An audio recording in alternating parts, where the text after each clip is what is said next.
जय श्री कृष्णा। राधे राधे। श्री माघ मास महात्म 22वां अध्याय आरंभ। इतना कहकर भगवान अंतर्ध्यान हो गए।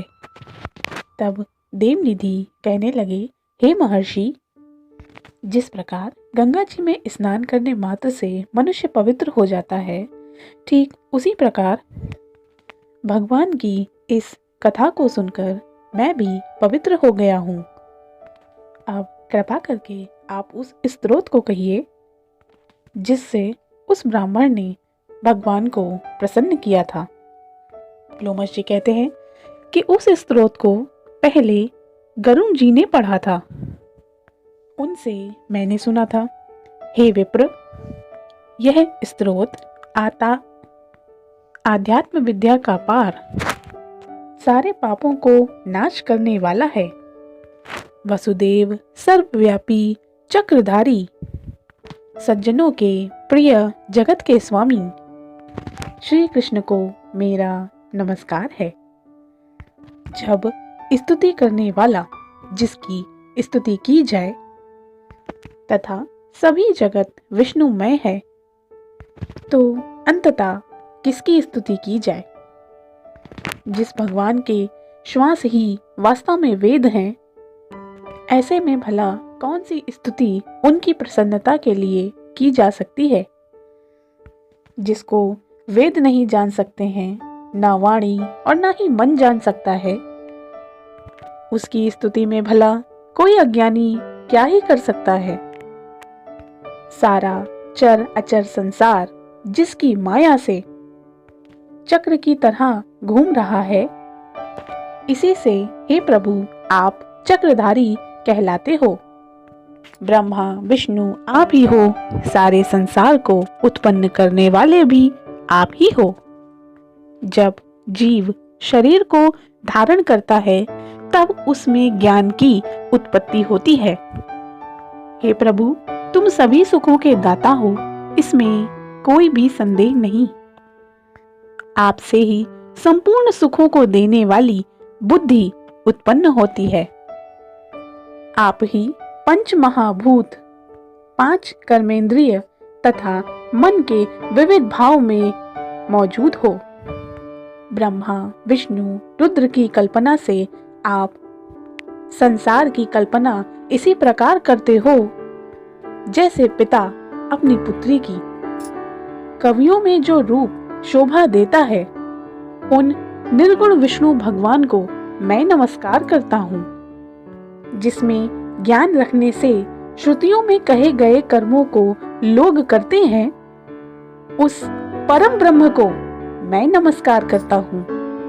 मैं उस सतरूप हरि को, जिसको योगी लोग सभी प्राणियों में आत्म रूप में देखते हैं, उपासना करते हैं, जिसको अद्वैत कहते हुए गाते हैं और यज्ञ करते हैं, उस माधव भगवान को मैं नमस्कार करता हूँ।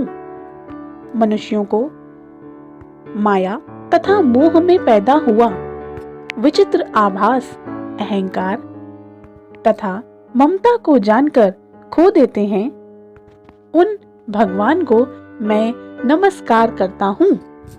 संसार में मनुष्यों की मोह रूपी वायु से सदा भभकने वाली ज्वाला आपके चरण कमलों में और उसकी छाया मात्र में पहुंचने से ही नहीं जलाती। जिसके स्मरण मात्र से मोह, अज्ञान, रोग तथा दुख आदि दूर हो जाते हैं, उस अनंत रूप को मैं नमस्कार करता हूँ। जिसमें मिल जाने पर किसी और में मिलने की इच्छा शेष नहीं रहती। जिसको जानकर अद्वैतवादी आत्मा को देखते हैं। यदि विष्णु शब्द का अर्थ और उसके विषय का ज्ञान एक ही होता, तो इस सत्य से, हे माधव, इस संसार की माया में फंसकर सदा तेरे ही ध्यान में रत रहता। यदि वेदांत दर्शन में भगवान सारे संसार में व्याप्त हैं, तो इसी सत्य से भगवान में भरी निर्विघ्न भक्ति हो जो कि बीज नहीं है, तो भी बिना बीज के स्वयं ही विद्यमान है। सो वह विष्णु भगवान रूपी रंग से हमारे बीज के टुकड़े टुकड़े को जो सृष्टि, स्थिति तथा लय के लिए ब्रह्मा, विष्णु, महेश 3 रूप धारण करते हैं और कार्य में सत, रज और तम इन तीनों गुणों के रूप में विद्यमान है, वह भगवान मुझ पर प्रसन्न हो। जो प्राणियों के हृदय रूपी मंदिर में निर्मल देव वास करते हैं, वह भगवान मुझ पर प्रसन्न हो। जो अविद्या रूपी संसार का त्याग करता है, जगन्मय वो आप हो। आपका बनाया हुआ विश्व आनंद करता है और आपके ही त्याग करने पर वह दूषित हो जाता है। उसका साथ करने पर भी तुम बिना साथ के बने रहते हो।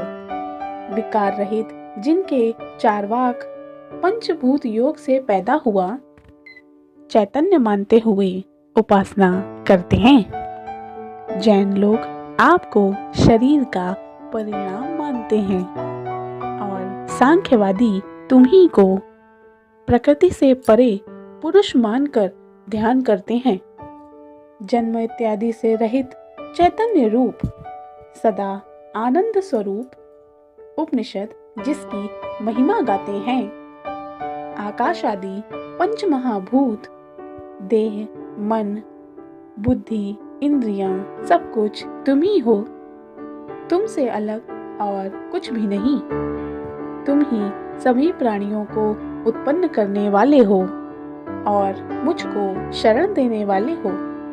तुम अग्नि, रवि, इंद्र, होम, मंत्र, क्रिया तथा फल सब कुछ तुम ही हो। कर्म के फल देने वाले वैकुंठ में तुम्हारे सिवाय कोई नहीं है। मैं तुम्हारी शरण में हूँ। सभी प्राणियों के हेतु तथा उनको शरण देने वाले तुम ही हो। जैसे युवा पुरुष की युवती में तथा युवती की युवा पुरुष में प्रीति होती है, ठीक उसी प्रकार मेरी प्रीति तुम में है। जो पापी भी आपको प्रणाम करता है, उसको यमदूत ऐसे नहीं देखते हैं जैसे उल्लू सूर्य को। प्रत्येक पाप मनुष्य को उसी समय तक सुख देते हैं जब तक वह आपके चरण कमलों का सहारा नहीं ले लेता। जिसको गुण, जाति तथा धर्म स्पर्श भी नहीं कर सकते तथा गतियां भी स्पर्श नहीं करती, जो इंद्रियों के वशीभूत नहीं है, जिनका बड़े बड़े मुनि लोग भी साक्षात नहीं कर सकते, उन भगवान को मैं नमस्कार करता हूँ। जितने ज्ञान रूपी सुंदर गुण हैं, जिन्होंने सुख स्वरूपी मोक्ष रूपी लक्ष्मी का आलिंगन किया है, जिन्होंने आत्मा स्वरूप सुख को भोगा है और जिन्होंने ध्यान रूप से मृत्यु को वश में कर लिया है, ऐसे मुनियों से सेवित भगवान को नमस्कार है। जो जन्मादि से अलग हैं, जिनको काम, क्रोध आदि दोष दुख नहीं देते, उन वसुदेव भगवान को मैं नमस्कार करता हूँ। जिनके ज्ञान की गति से अविद्या रूपी मल शुद्ध हो जाता है, जिनके ज्ञान रूपी शस्त्र से संसार रूपी शत्रु का नाश हो जाता है, उन दुखों के नाश करने वाले को मैं नमस्कार करता हूँ। जिस प्रकार सब स्थावर जंगम संसार को उत्पन्न करते हैं, इसी सत्य से हे भगवान आप मुझे दर्शन दें। इस प्रकार उसकी सच्ची भक्ति को देखकर भगवान ने उस पर प्रसन्न होकर भगवान ने उस ब्राह्मण को दर्शन दिए तथा ब्राह्मण की स्तुति से प्रसन्न होकर उसे वरदान देकर भगवान अंतर्ध्यान ध्यान हो गए और वह ब्राह्मण कृतकृत्य होकर भगवान में ही लीन हो गया तथा शिष्यों के साथ उस स्त्रोत को पढ़ता हुआ तपोवन में ही रहने लगा। जो कोई भी इस स्तोत्र को पढ़ता व सुनता है, उसकी बुद्धि कभी किसी पाप कर्म में नहीं लगती, ना ही उसे कोई बुरा फल भोगने को मिलता है। इसके कीर्तन से मनुष्य की बुद्धि, मन तथा इंद्रियां स्वस्थ होती हैं। जो भक्ति पूर्वक इसके अर्थ को विचार कर इसका जप करता है, वह वैष्णव व्रत को प्राप्त होता है। इसके सदैव पढ़ने से मनवांछित कार्य सिद्ध हो जाते हैं। मनुष्य सुपुत्र को पाता है तथा धन, पराक्रम और चिरायु को प्राप्त होता है। इसके पाठ से बुद्धि, धन, यश, कीर्ति, ज्ञान तथा धर्म बढ़ते हैं। दुष्ट ग्रहों की शांति होती है। यह व्याधियों और अनिष्टियों को भी शांत करता है, दुर्गति से तारता है। इसके पढ़ने से सिंह, व्याघ्र, चोर, भूत, देव, पिशाच और राक्षस का भय नहीं रहता। जो भगवान का पूजन करके इस स्तोत्र का पाठ करता है, वह पापों से ठीक उसी प्रकार अलग रहता है जैसे जल पंख से कमल। जो इस स्तोत्र को 1 काल, 2 काल या 3 काल तक पढ़ता है, वह अक्षय फल को प्राप्त करता है। जो मनुष्य प्रातः काल इस स्तोत्र का पाठ करता है, वह मनुष्य लोक और परलोक में अक्षय सुख को पाता है।